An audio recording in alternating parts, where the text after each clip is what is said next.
All right, sisters, this looks like a long letter, but hey, we're going to do it. Ready? Yep.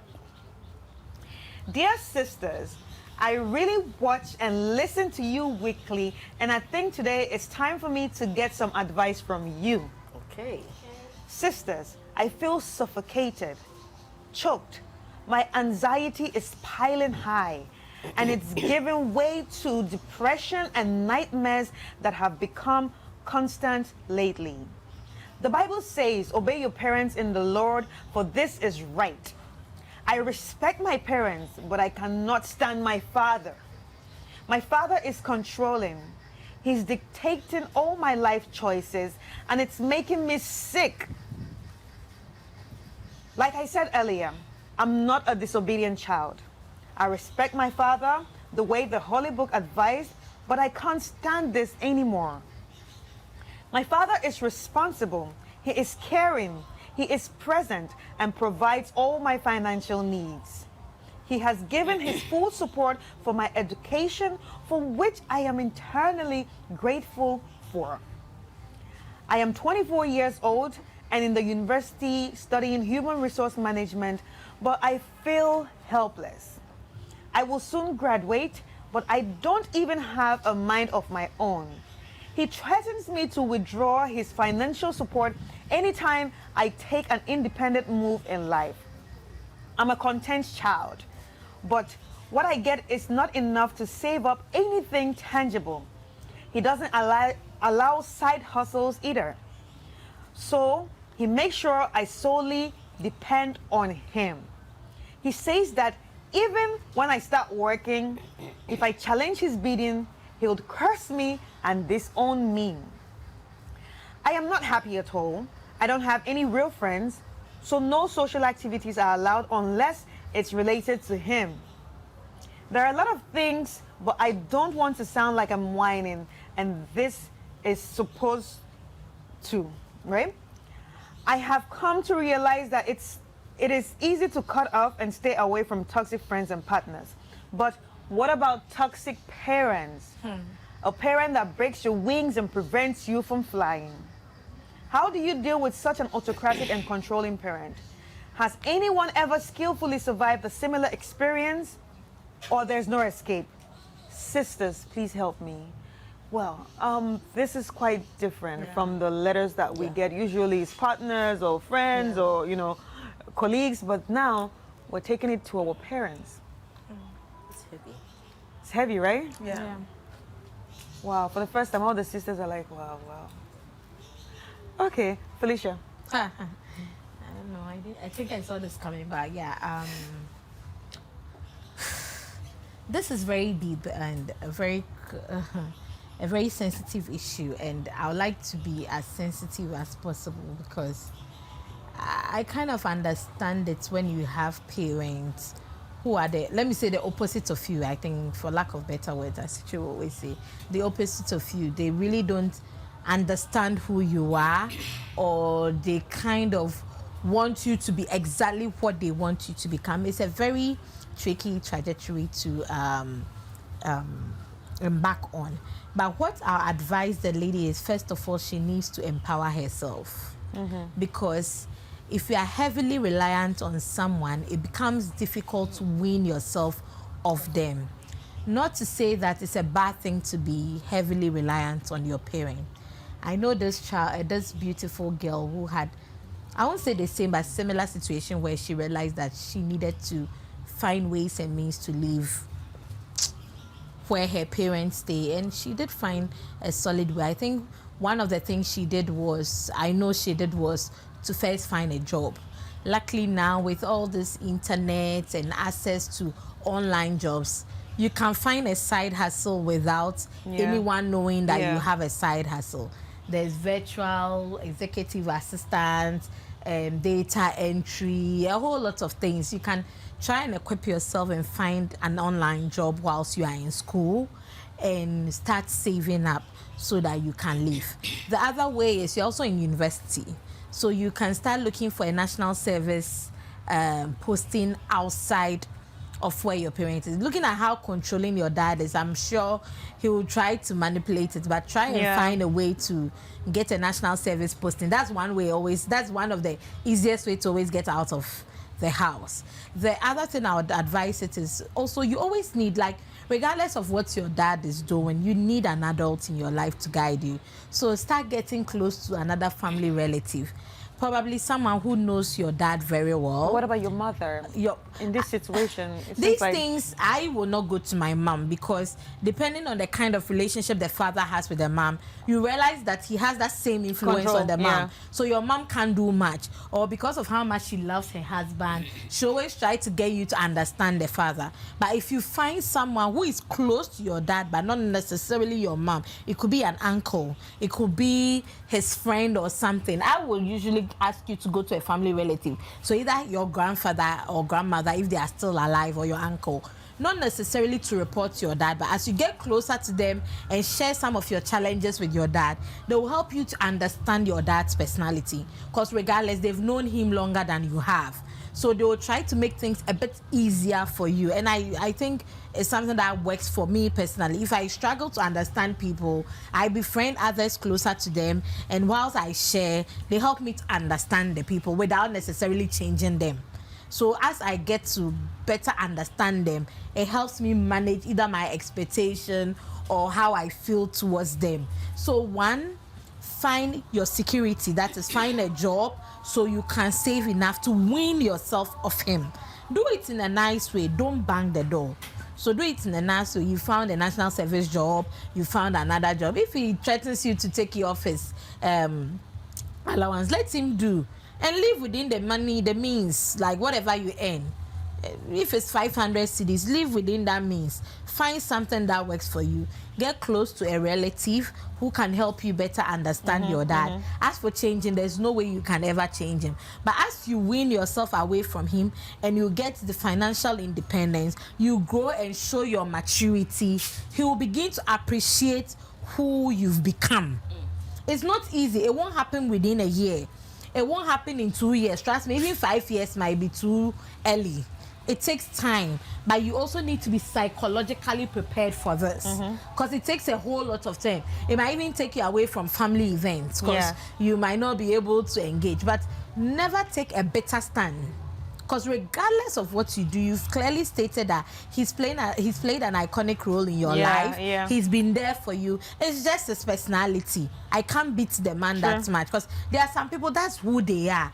Maybe he's protecting you from some mistakes he made as a young adult and other things, or some things he's been through that he doesn't want you. Maybe that is his way of communicating love, but it doesn't resonate to you as such. So find a way. And the same relative you've been talking, you start talking to, might also speak to him, but in a different light, not necessarily reporting that you came to tell them about that, but try to admonish him to understand you better.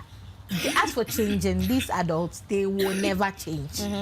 There's no way you can try to change your father, but you have to manage the relationship you have with them. You can choose friends, like you clearly said, but you can't choose relatives. However, you can manage the relationships you have with your relatives. That is what I would say. Okay. Sister. First of all, I think it's unfortunate that some parents toe that line.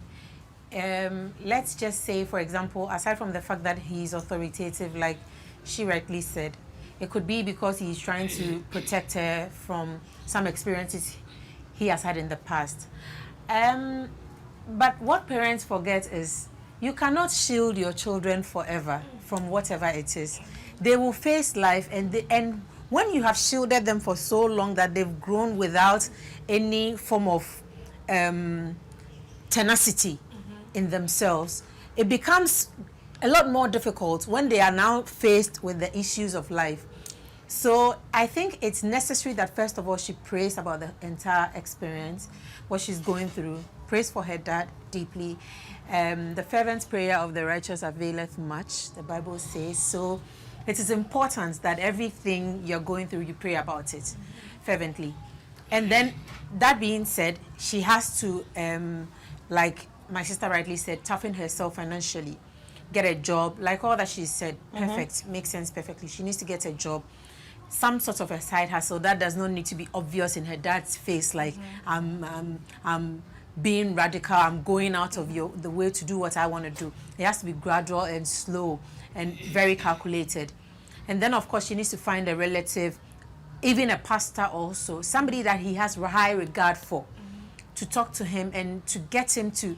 Sometimes the way you say things to your parents is different from how another adult who understands him also would say it to him. So it's important, it's imperative that she finds someone who her dad has a massive respect for. But not talking about respect. What if he doesn't have respect for anybody? Everybody, because their parents, they're like toxic people, especially people that are narcissists. They view everybody's point of view as useless. So what if she's dealing with that kind of person that doesn't listen to anybody, that thinks the pastor is talking gibberish, that thinks he's the most intelligent in the family because he has the money? Now, all the avenues will not all fail or all go through, but you need to try all these avenues, and then whichever one doesn't work, at least the others would work in your favor, and then you take it from there, one step at a time. You continue to pray for them, because our parents are our parents. At the end of the day, I don't think any parent wants evil for their children. Sometimes the way you just go about things ends up becoming toxic to your children, and so that being said, she just has to go through these procedures, hoping that more than one or two works in her favor. But the first things first, she needs to get herself empowered. Right. All right. Any other? Yeah, I agree mostly with them, but what I like to tell her is that she should know that her father loves her. And I don't think the father is narcissist, because if the father is a narcissist, most likely there will be some form of... She hasn't complained about the father controlling the mother, abusing the mother, or even being verbally abusive towards her.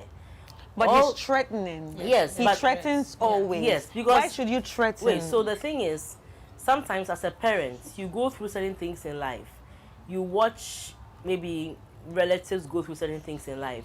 And in your mind, you want to shield your children. Those of us who have children, we all do it. We all know that we used to play Kofi and Nama, and we used to play, Pilolo and all those things. Today, our generation of children, when they want to step out, cry, hey, don't step out unless there's somebody with you. I remember I used to go all out and do those things. But I remember that those of us who used to play like that, there's also a downside to it, where we had children being taken advantage of and all of that. So now you have parents being overly protective of their children. So I think that this is coming from a place of love, because all the things she's complaining about, they're actually good things. They're not bad things. However, in our human nature, when somebody is pushing you to do good, you just have to resist. It's like telling a child, don't touch this. That's the first thing they want to touch. Number two, once you get the understanding, you won't have hatred for your father. You just understand that he's a difficult man to deal with. Number two, like Felicia rightly said, when a child shows that she knows how to wash her hands amongst elders, they would allow you to eat with them. So, for instance, you want to take certain decisions. Don't take, at least for the starters, don't try and take it on the blind side of your dad. He's going to read it as you trying to go around me. Look, when I was growing, my dad was like Jata. And my mom was somebody that I felt like, if it had nothing to do with education, don't go to her. You want fine yogurt, she told that this yogurt is not priority. It's not, how do you call it? It's not a necessity. It's not a need. It's a want. So I grew up in a family where I couldn't go to them. But when I had my first broken heart, it was my mom. My mom spoke to me in such a way that I never thought possible. And for the first time, I found myself expressing myself. She also told me what she has also been through. And it took us to a different new level. So sometimes when the opportunity hasn't presented itself, you think the person is so hard. So the fear that this man is definitely going to say no prevents you from engaging him. Then when he finds out that you have gone ahead to do A, B, C, D, E, then he wants to show you that you are my child. You can't think you know more than I do. So I think that whatever thing you want to do, sometimes when you run to somebody asking for advice, asking for their input, so far as you give them that reverence, and that's where the respect, you see, respect is not yes sir, sir. Yeah. Obedience is not kneel down, boom. That's not it. When you give him the respect as your father, Daddy, I want to do this. I don't know whether it's the right thing for me. What do you think about it? The fact that you're involving him in that process, you'll be surprised. Some he'll say no with reason. Some he might say no outright. But some he can go like, okay, if that's what you want to do, do it. Woke up, pema, when you come here, I'm here. So we've had, and as the child grows, the way you are protective of them, it decreases until they get married, because you can't be protective for life.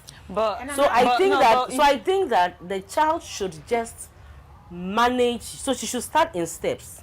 So the first step is take responsible decisions. Don't do things that will cause your dad to say, why are you out late? Why are you with this? But don't do certain things to make him complain.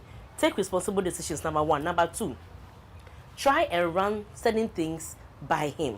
Make it look like you are asking for his input, his opinion on something that you are passionate about, you really want to do. Number three, be consistent. Don't do one and when he backs at you, you go.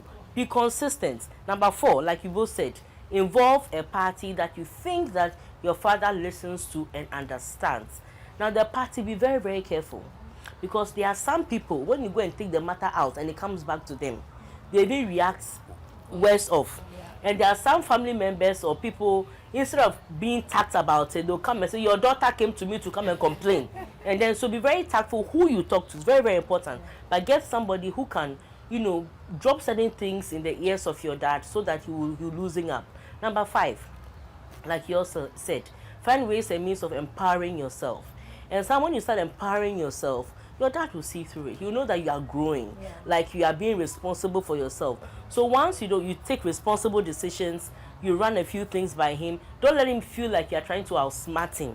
Once he sees that you are being okay, you realize that, because even me, among me and my siblings, you realize that because I grew up fast, I started taking responsibility early.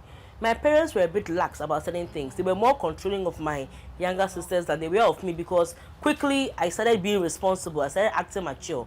So just start acting mature. Take the right decisions. But most importantly, don't let him feel like you've circumvented him and then you are trying to be smart around it. Right. So what about in the case that this person's mental health is affected? I mean, when you read the letter, you can clearly see that she said, I'm suffocating, my anxiety is piling, it's causing me depression, and also I'm having nightmares. I know how that can feel. Yes. It's not easy. So obviously, it feels like all the weight is on this person instead of the parent. This is a child, and you expect the parent should know better. I was saying, so normally these things, like Citrus said, prayers usually are really helpful. Anytime I personally pray, it calms me down. It gives me some sort of hope and faith. So it gives me peace inwardly. So starting with prayers, and secondly, finding a life coach or a mentor or a professional, a psychologist, to talk to. And I know in this part of the world, we don't really take these things seriously, but I've made use of them, and they've been so helpful. Like just sharing with someone. We are all not open to sharing. I know some people struggle with sharing their innermost like anxiety and feelings, but it's important for them to do that. If you don't have money to afford a therapist or a coach, mentoring, we have a lot of free mentoring programs out there. AHASPRA, for instance, that's one mentoring program. I know Baobab, and there are a lot of mentoring programs. You find a solid mentor. You can go to LinkedIn to find a mentor you can talk to, and even in church. You can find an older person in church that you can look up to as a mentor to talk to. You can even talk to your pastor if he's someone you believe can help you calm down, and get involved in activities. Find hobbies, do things outside of the house. Our parents, they can be a handful, but sometimes if you also try to understand them a bit, I think it works. And if you have siblings, share with your siblings, because usually it's always good to bounce off things with your siblings. Yeah. You find a funny something to deal with it. We always, like my siblings and I, we always find hilarious moments and we just laugh it off and get over it. So if you feel you are mentally affected by this situation, first of all, you can start from home. Your siblings, if you have a sibling, start bouncing off these things. We make fun of our parents, we laugh over it, you get relaxed, look for a mentor. There are lots of avenues, LinkedIn, even Facebook. You'll be lucky, you might find a very good mentor, So your pastor. Yeah, so do we all agree right now that the parent is a toxic parent? Not necessarily. Well, I wouldn't say sometimes the person is not toxic. The person is not toxic. Their actions are toxic to the person they are dealing with, but they may not necessarily. Bear in mind, everybody's. One thing I realize is even advice. People give advice based on their own experiences in life. Somebody can tell you, oh, don't travel abroad. There's nothing there. You know, you can go and come back with nothing. People will tell you all kinds of things because they probably know someone or they've lived a life where they went and nothing happened for them. But in that same vein, other people have gone and they've made it. So I always say, when you are taking advice from people, take it with a pinch of salt. You know. That being said, I don't think it's fair to call him toxic. And the reason why I want to be very guarded. I don't want to call him toxic. Everything that she narrated that he's been doing for her, not one of it is toxic. Yes. The toxicity comes in the sense that she is not allowed her freedom. To live her life. Yeah. All You right, understand? Now, So let us just. Okay. Sorry. There's a list I have here which says signs of toxic parenting. Rigid. They insist their opinions and values are right, and others' opposing ones are wrong. Easily offended, toxic parents tend to be very sensitive to criticism. Manipulative. Parents who are toxic are manipulative. Abusive. Extremely controlling, blaming everyone else, and they affect your mental health and your physical health. Exactly. But over here, I hear words like abusive. I hear words like controlling. You see, the control here is about giving her the best. Do you want a parent who would allow you to do anything but will not pay your school fees? Is that cool enough? But do you also want a parent because I'm paying your school fees, you don't have That's what I'm saying, that we can't have a it mind all. of yours? Sometimes we need to know the setting that we live in, right? We need to know the circumstances that we live in. We are in Africa. Now, the typical African home, when it comes to decision making, we don't even dialogue. Elsewhere, you see a pregnant woman trying to tell the younger child that, oh, we're going to have a little baby, we're going to have a little sister, a little brother. Are you okay with that? Is that okay by you? Over here, all you see is your mother getting pregnant again, and then little boy, little girl don't drop. So let's be very realistic. So does that make it right? Let me finish. It doesn't make it right. What I'm trying to say is that the setting we live in, and where he is coming from, the father is coming from, I'm being very careful to label him toxic. But what I think is that the child herself also has expectations, also has needs, and also has wants. So I can understand why she's depressed. It's just like postpartum depression. You've given birth to a child. Everybody is happy for you, but you are depressed because you can't do certain things. You can't go out like you used to. You can't do this. You have a baby to care for. The baby is crying. You can't even decipher it, and you are depressed. Now, is it that the baby is bringing toxicity into your life? No. It's just that how you are interpreting what is happening around you is toxic to you, is depressing to you. So something that first and foremost, acknowledge the fact that your dad actually wants the good for you. It is the way he is translating his wants and needs in your life that is the problem. That's why I said, look, if you start talking to him, look, daddy, you know what, I'm sad. I mean, sometimes I wish I could do this. Maybe my friends are able to do this maybe once in a while. If I could, just hang out with this friend of mine. Because like my dad, those times when I never went for any school party. Not one. The first one I went to was end of JSS, and even with that one, he got the driver to drive us dressed in gowns because he said it was an evening dinner. And this was after GSS. We were wearing shorts and we were dressed in gowns, and the driver was made to wait and take us back home after 30 minutes. I felt so embarrassed to the extent that I never went for any school party whatsoever.